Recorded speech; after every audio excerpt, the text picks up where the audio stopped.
கட்டளையே விளக்கு, வேதமே வெளிச்சம், அவருடைய வசனம் என் கால்களுக்கு தீபமும் என் பாதைக்கு வெளிச்சமுமா இருக்கிறது. அவர் நமக்கு பலவிதமான சூழ்நிலைகள் மூலமாக ஒவ்வொரு வாரம் அவருடைய வார்த்தையின் மூலமாக அந்த ஒளியாகி அந்த வசனத்தை நம்முடைய வாழ்க்கையில ஏற்றுகிறார். நம்ம போற பாதை சரியா இல்லையா, இல்ல நம்ம பார்க்கிற காரியங்கள் சரியா இல்லையான்ட்டு அந்த வசனம் என்னும் ஒளியை ஏற்றுகிறார். நாமும் அதை அசட்டை செய்கிறோம். ஏன்? அந்த மாய தோற்றம் நமக்கு ரொம்ப இன்பமா இருக்கு.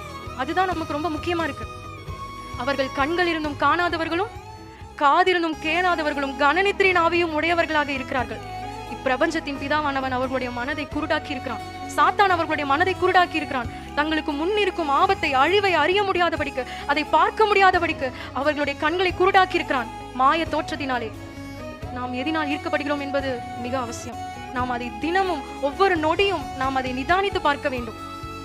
எனவே பிசாசுடைய மாயையான புகையை போல அழிந்து மறைந்து போகிறவைகளில் நாம் சிக்கிக் கொள்ளாதிருப்போமாக.